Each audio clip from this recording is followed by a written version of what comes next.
Hi everyone. Today it is April 7th, 2024, and this video will be going over the upcoming solar eclipse at 19 degrees and 24 minutes of Aries that's happening tomorrow at 12:21 p.m. Mountain Standard Time. I am located in Colorado. So something that I'd like to initially start with is that the time itself that this eclipse is happening is a palindromic number sequence. So this eclipse is very powerful in the fact that Chiron is going to be conjunct exactly this eclipse to the minute, 19 degrees and 24 minutes.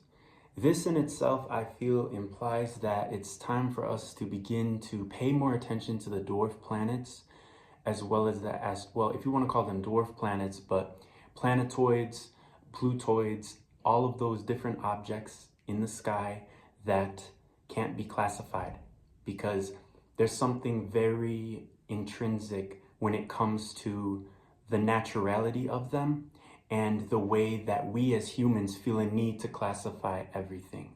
And this very eclipse actually speaks to that subject. So without further ado, this eclipse is happening at 19 degrees 24 minutes Aries in the 10th house. Some of the aspects that are directly included with this eclipse are a conjunction with Eris, as well as with Mercury retrograde. Now, Eris, which is also known as the feminine equivalent of Mars, is going to be at 24 degrees and 45 minutes of Aries, smack dab right with Mercury retrograde, which is at 24 degrees and 47 minutes in Aries. The next conjunction that this eclipse includes, which is very important, is the North Node. The North Node is going to be at 15 degrees and 37 minutes for the true North Node and 15 degrees 35 minutes for the mean North Node, which is a very negligible difference of 2 minutes. What do we have here? Okay, so these are the main conjunctions that we're dealing with. The oppositions include the South Node, which is going to be in Libra at those very degrees. And we're also going to be dealing with squares here. So this eclipse is going to be squaring the ascendant, since it's so close also to the midheaven, which is at, where's the midheaven here? Let me check on my computer here.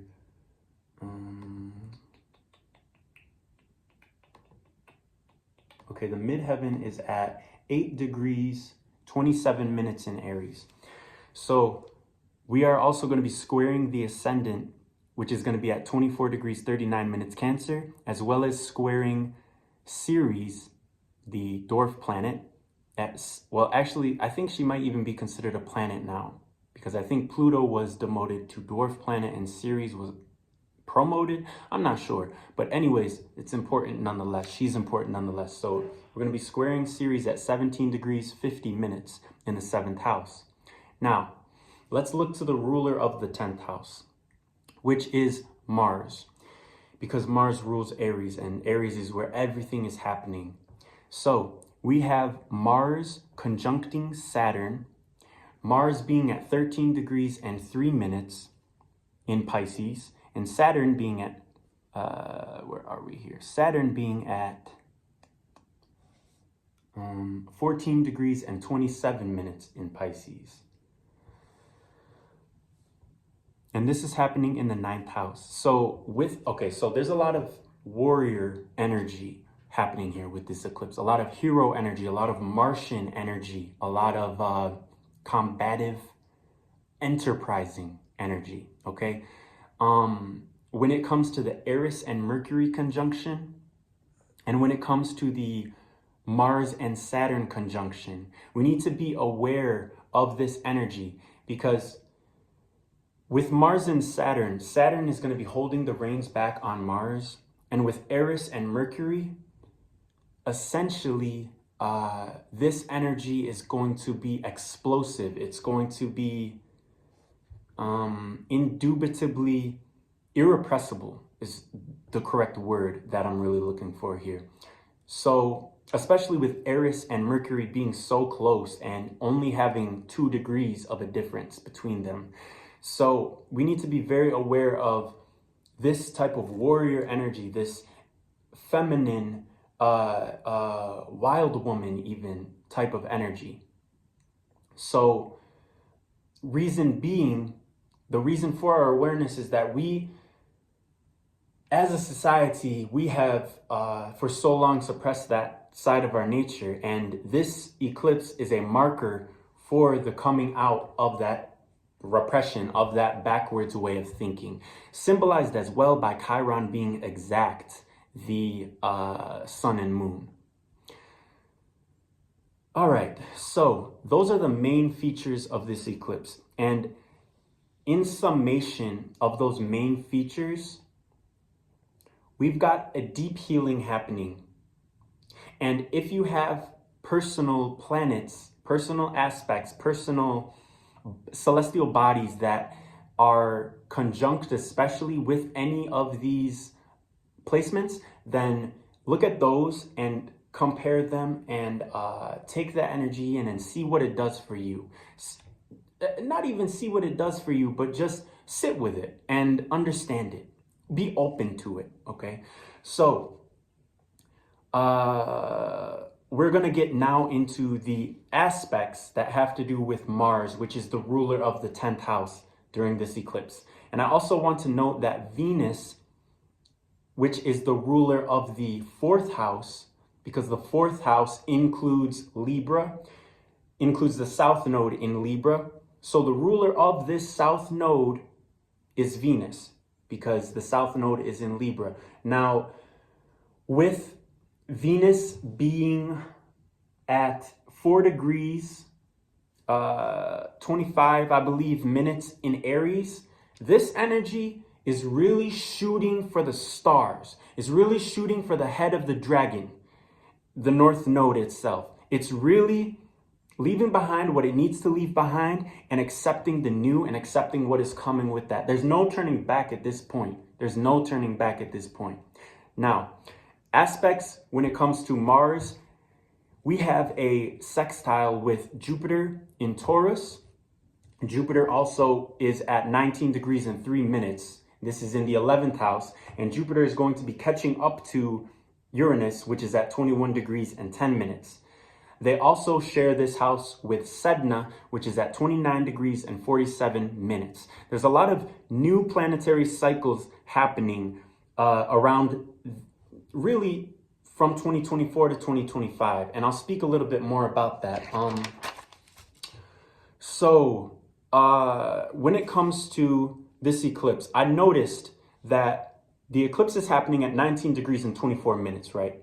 1924 is exactly 100 years ago, okay? So when I'm looking at astrology, I take into account the numbers, because numbers are the universal language, truly. Quantity is the universal language.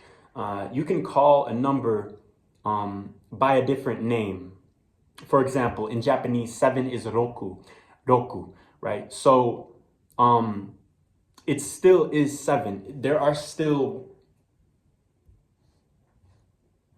that many objects. No matter what language you are talking, no matter where in the universe or in the omniverse, in the multiverse you are, these numbers are going to stay the same. These quantities are going to stay the same. So I put great importance on the actual degree numbers. Now, with this eclipse happening at 19 degrees and 24 minutes, this is 100 years ago, okay? What happened 100 years ago? Well, I did a little bit of research, and what I found is that what happened was on January 10th, 1924, CBC, a company called CBC, which is also known as Conj Films, okay, a film studio, was reorganized as Columbia Pictures Corporation. Now, Columbia is known for, to me at least, is known for the Sam Raimi Spider-Man trilogy and also the Spider-Verse movies. I also found that on April 16th, 1924, MGM was founded through the merger of Metro Pictures, Goldwyn Pictures, and Louis B. Mayer pictures. So MGM was formulated from that. This happened also in 1924. So when I'm considering what has been going on recently in the entertainment and the film industry and just the creative field of writing as well, because writers really do make this industry go round by putting these ideas out there. The strike of 2023 came to mind, as well as what this all is leading into, which is Neptune moving into Aries in a completely new zodiacal cycle on March 30th, 2025. Neptune is currently at 28 degrees and 11 minutes of Pisces. But on that day of March 30th, next year in 2025, Neptune will be moving into Aries. Neptune, which rules over illusions, movies, deception, mysticality, those types of things, visionary realms of thought and realms of being. So when it comes to this 100-year cycle, I see a lot of upheaval happening in the entertainment world and in the entertainment industry, where, and this even relates to the documentary Quiet on Set, which goes into Nickelodeon studios and how they essentially allowed, not even essentially allowed, but just flat out allowed predators to get away with being predators on set. And yeah, it's pretty effed up. But anyways, let me just come back here. All of this to say that what is happening right now is an upheaval of this entertainment industry, of this film industry, of the writing industry, of all of this creative essence, okay? Neptune is currently in its home sign of Pisces, and it's moving into Aries. Now, something else I wanted to note was that 100 years ago, something that was ongoing in 1924 was the U.S. occupation of Haiti. I wanted to mention this because here in 2024, we see something that is a bit similar to that, in that the U.S. has been accomplishing with Israel in its genocide of Palestine. So I wanted to mention that because this is a sort of 100-year cycle that has been happening. And in layman's terms, I'll say that this 100-year cycle is related to the divinity of the child and to the perpetrators who feel intimidated by the child's divinity and thus conspire to eliminate it, simply said. So, let's see here. Gone over that. Now, let me just take a sip here.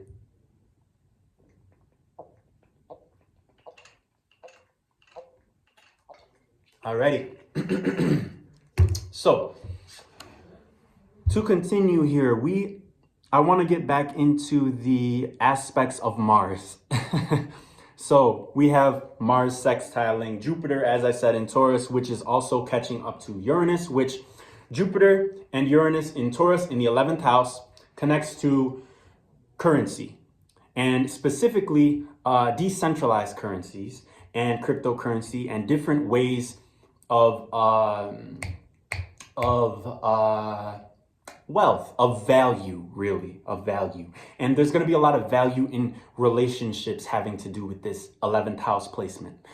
And another thing is that, let me check my notes here, because Sedna, all right, Sedna, which is a planet's, a body, I'll just say a body, that has approximately 11,390 year orbit around the sun, will be moving into Gemini on, do I have it written? I'm not sure if I have it written.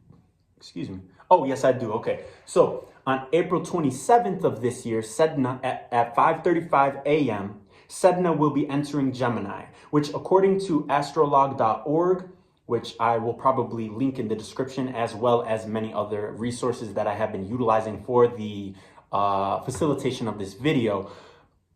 According to astrolog.org, Gemini is Sedna's ruler. And if you know the story of Sedna, the story goes that she had her fingers, essentially her father cut her fingers off and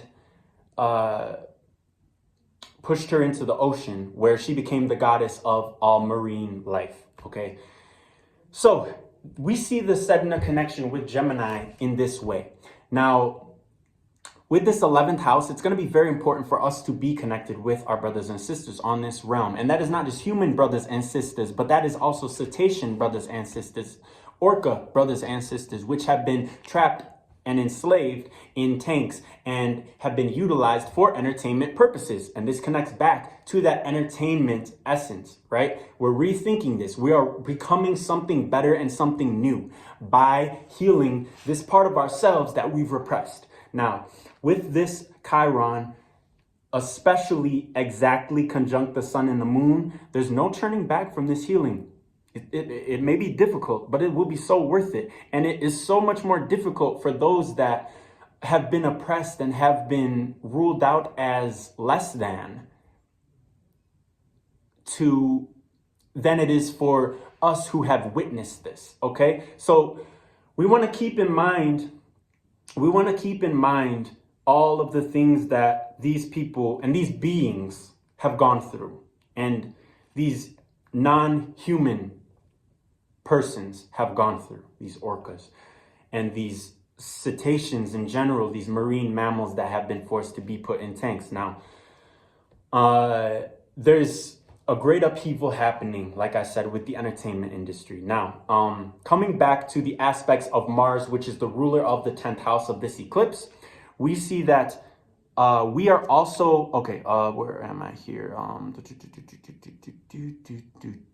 Okay, so, yes, so, okay, yeah. So Saturn and Mars being conjunct by a little bit more than 1 degree, they are also opposing Orcus, which also rules over orcas, right? So Orcus is in retrograde and is at 14 degrees and 40 minutes of Virgo. All right. So this placement speaks to us of oaths and of promises that we keep ourselves and that we keep with the earth and that we keep with God. Okay.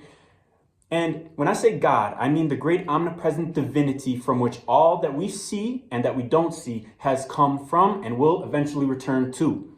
Okay, so Orcus has to do with the oath that we have taken as human beings to be a part of this planet and to protect and to sustain and to regenerate and to really be the husbandmen and husbandwomen of this earth.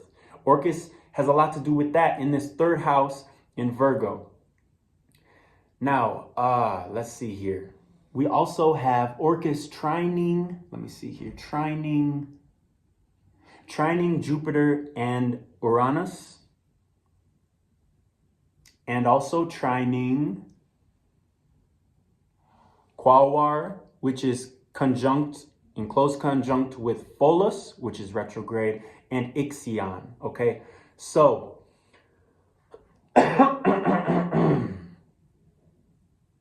this is a grand Earth trine, and if there was a tip of the kite, there isn't quite a tip of the kite.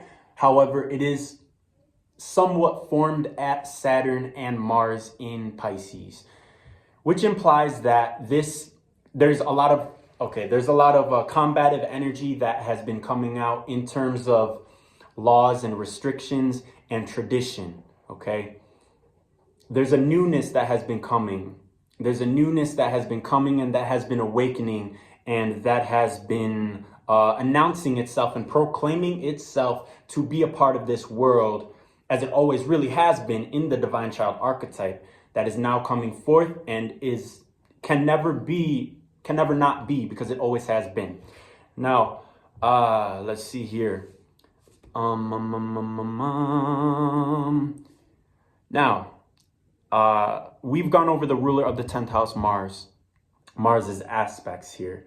I also want to get into Eris and Mercury and them being conjunct and their aspects, the ones that they have as a part of their makeup in this. So Eris and Mercury are, let's see here, they are squaring the ascendant, which is at 24 degrees Cancer, which is also being squared by, I believe, the eclipse itself. Yes, the eclipse itself is also squaring the ascendant. Now, Eris and Mercury are squaring that ascendant, but they're also squaring Pluto at 1 degree and 58 minutes of Aquarius in the 8th house. Now, all right, so when it comes to this, we have a complete regeneration of what we see as other people's assets, other people's acquirements, and other people's accomplishments. I'm not going to go too deeply into this because I have some other things I need to get into, but keeping that in mind, okay, let's look at the actual North Node aspects. Keeping in mind, too, that the North Node is conjunct to the Sun and the Moon, as well as to the midheaven, opposite, well, not opposite, but on the other side of the arc. The North Node is squaring Ceres, which Ceres, the archetype of Ceres, is the Earth Mother, also known as Demeter. And Demeter, her daughter Persephone, was stolen by Hades, and Hades brought her essentially to the underworld, and Persephone symbolizes spring every year. And this is like why the seasons happen in that mythological understanding.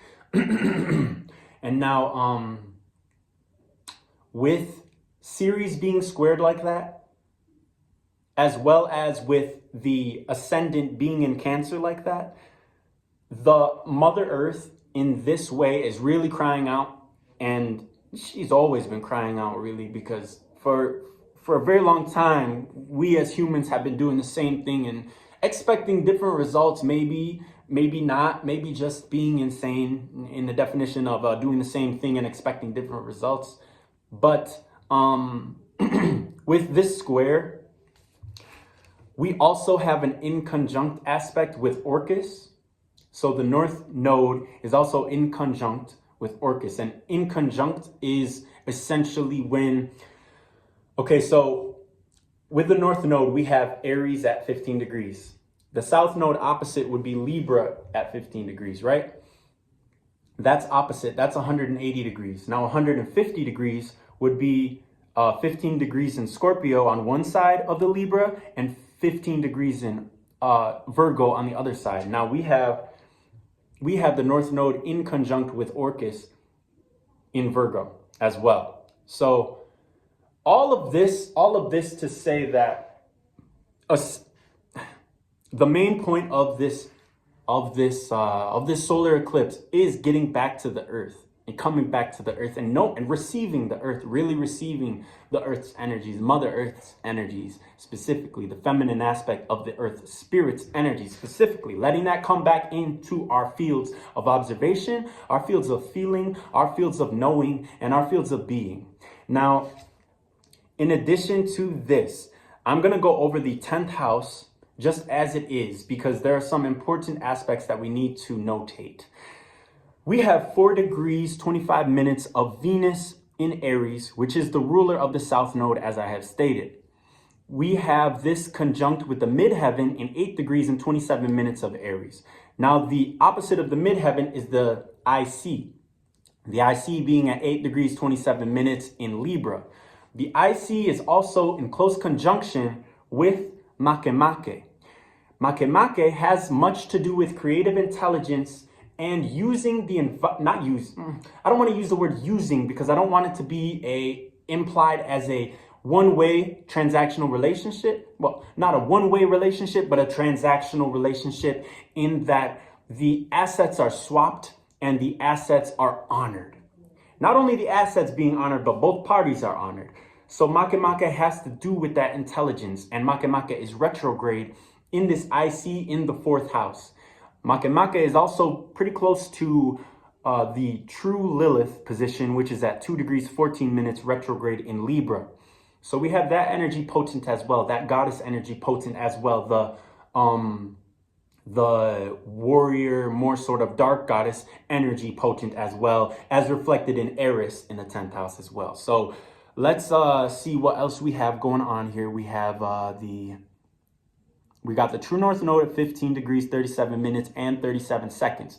Something to note here also is that 37 and 37, right? The 37 minutes and 37 seconds. 37 to me, to my symbology and my mental and in my field of observation and of knowing and my whole library within my soul, 37 to me represents the family in Yi Jing, which I study Yi Jing. It's a incredible system that I do recommend that anybody who honors simplicity and really wants to cut past any and all biased bullshit, Yi Jing is probably right for you. So 37 represents the family and the clan. Keeping that in mind, this is exactly what I've been saying about honoring our earth family and honoring our cetacean brothers and sisters, honoring the animals, honoring the plants, honoring. If we can't honor a life form that is different from us, how can we honor our human brothers and sisters? How can we really come to respecting one another if we can't respect other beings that have differences? You know, it's been said numerous times. It's been said so many times by so many different companies and brands, and I detest this saying. But what has been said has been said. It's been said, don't look at the differences. Look at the similarities. Look at where you're similar. It's like, okay. If we want to continue to be ignorant and continue to not learn and continue to regress into more ignorance, then yes, we can continue to look at the similarities only. But if we want to open our minds up and if we want to become something new, which is what we were always meant to become, then let's look at our differences and let's accept them as long as they are congruent with our heart, you know? But anyways, let's see here. Something else that I want to get into briefly, just to end this video, honestly, because I think I've covered everything I need to cover. There's one more. Okay, one more. Oh, I see what I've been.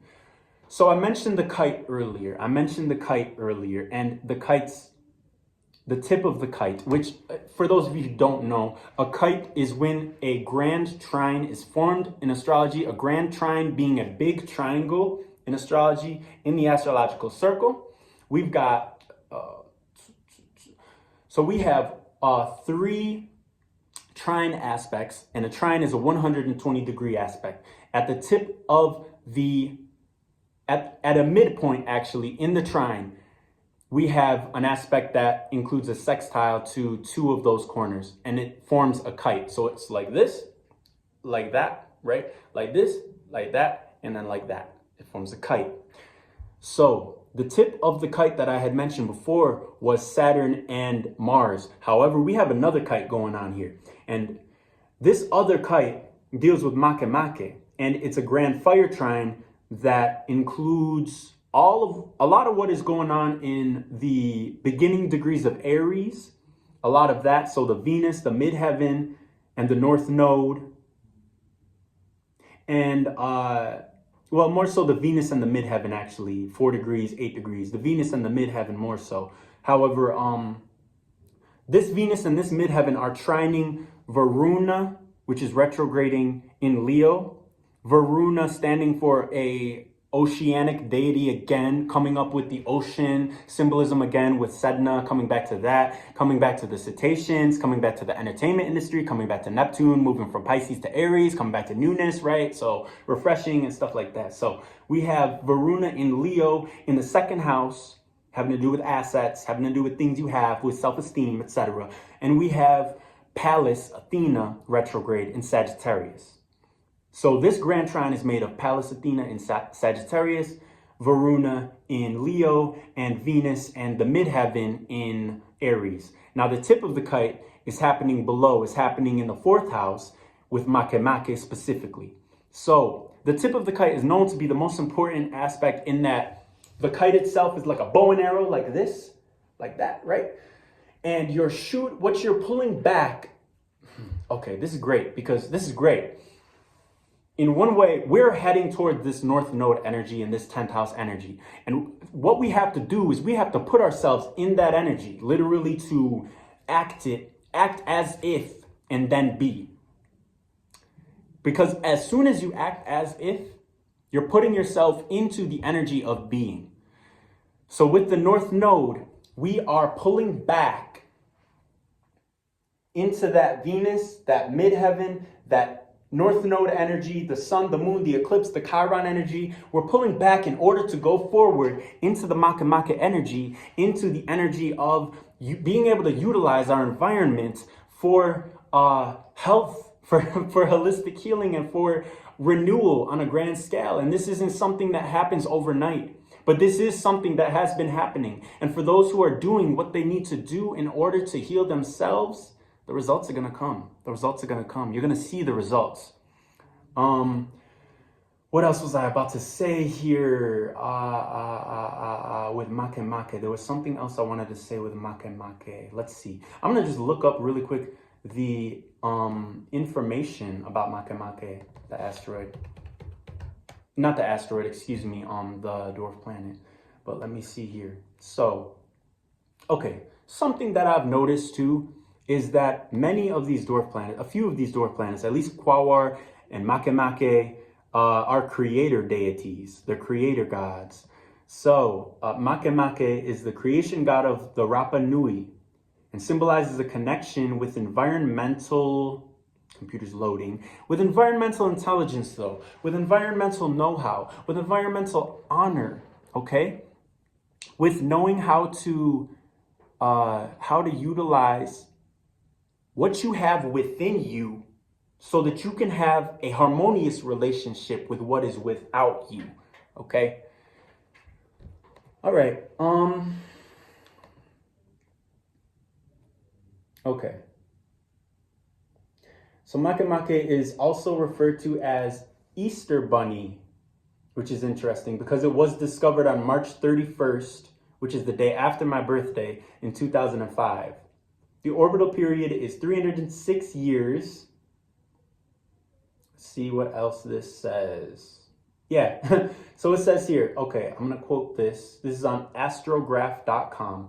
Taking this segment of ritual okay, so it says Makemake is a male god, yet with a strong intuitive component. Taking this segment of ritual practice as an indication of this new planetary energy, we could speculate that the archetype associated with Makemake involves delving down into the dark interior of the psyche in order to obtain a form of received wisdom to be merged with the warrior, male, outer-oriented energy of the ego. Here we go, because what I was saying before about Eris and Mercury being as one, the feminine energy having a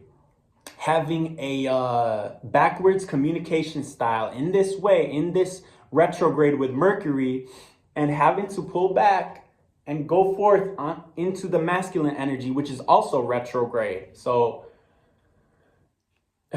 it's them meeting one another and honoring one another. Yeah. So this wisdom can only be found in the inner world, a world that is also connected to nature and natural process, to natural law, right action, right relationship, and to an internal moral compass, resulting in activism for furthering the culture's evolution. So this has to do with calling your representatives, really making that change. It works when you do it. It does. It does. You can't put it off. So to natural law, right action, right relationship, and an internal moral compass, resulting in activism for furthering the culture's evolution. Where Makemake is found in charts, there can be found also earth wisdom and the capacity for spiritual renewal. The astrology of Makemake is related to love and care for the natural world and for defending Earth's environment. This archetype thus signals a profound connection to nature that is quite similar to the archetype of Haumea, his fellow traveler on the Kuiper belt. I'm not sure how to pronounce that. And I'm sorry if I'm pronouncing any of these wrong. I do apologize for that. With the same astronomical designation and also named from the pantheon of indigenous gods and goddesses, specifically Pacific Island gods and goddesses. Indeed, these two are possessed of quite similar orbital periods, being only a little longer than their far better understood cousin, Pluto, which Pluto is the cousin, which is why we need to understand these so-called dwarf planets more. We need to understand their archetypes more. Now, what astrology to me is we've essentially taken all of our myths and all of our stories, which is, it connects so easily to writing and to creating and to entertainment, okay? Because the myths that have to do with astrology is just that. It's just that. The writers from the past, the people from the past who have written these stories, the stories have been solidified and are symbolized through the stars. We have named those stars and those planets and those constellations. So this is why we need to take into consideration.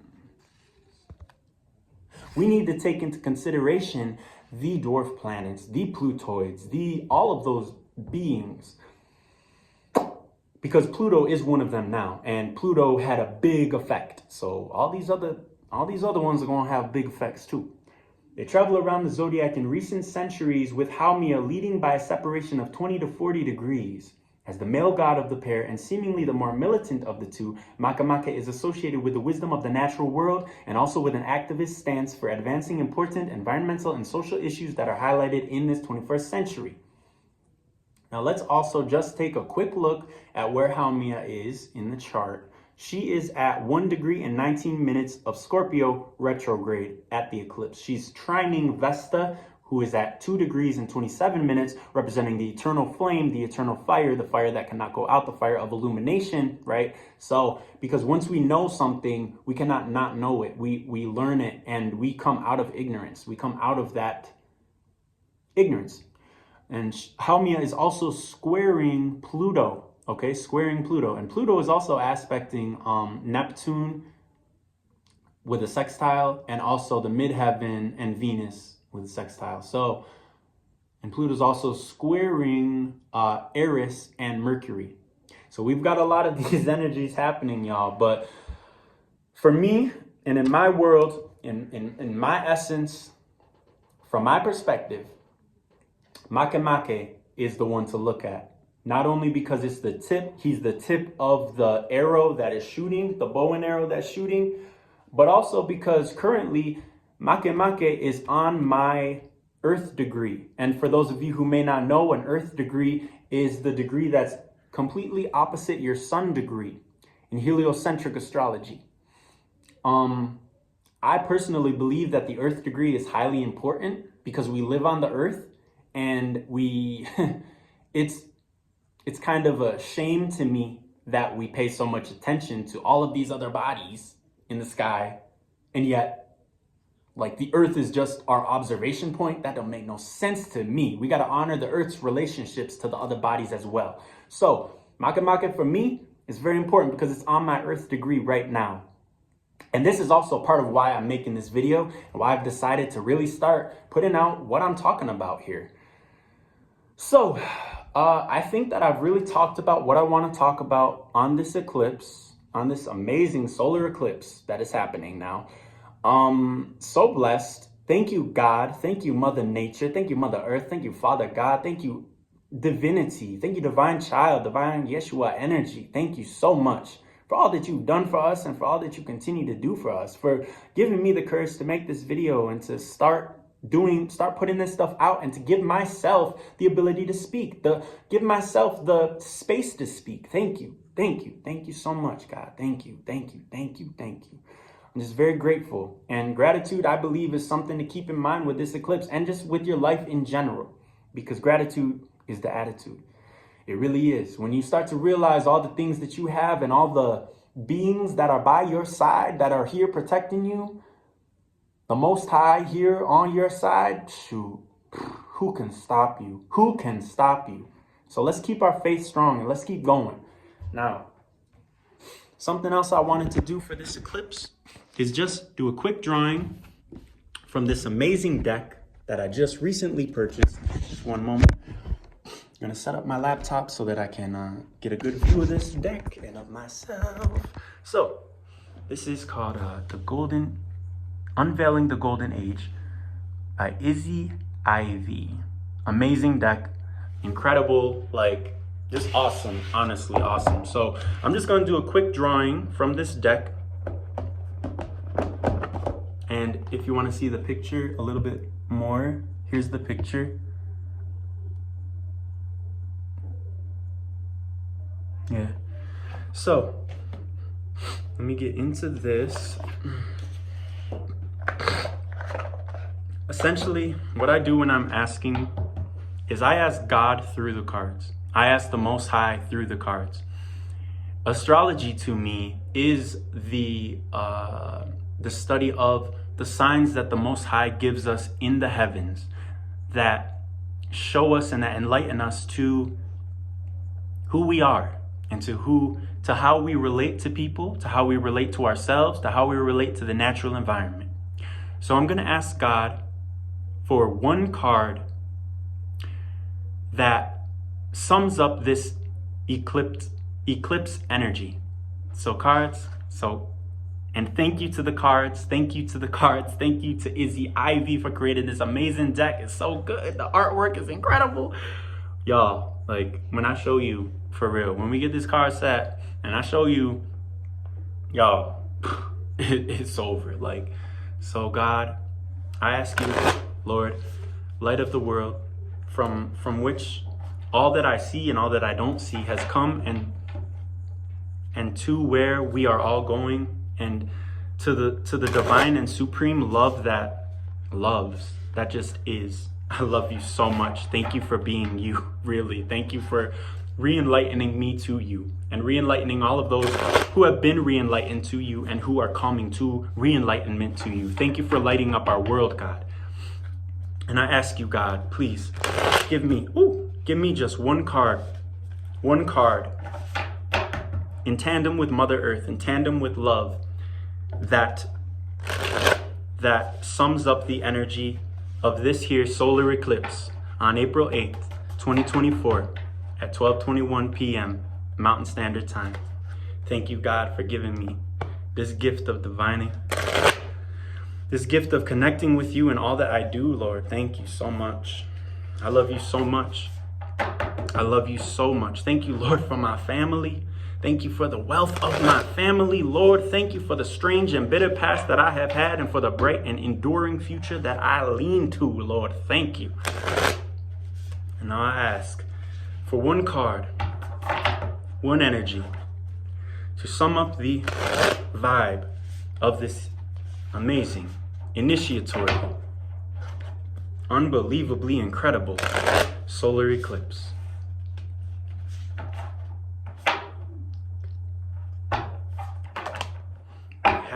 Oh, that's two. Okay, let's see. That is also two. But just to show you, this is just to show y'all, because I like to take them as notes. You know what I mean? As like sort of, these are leading into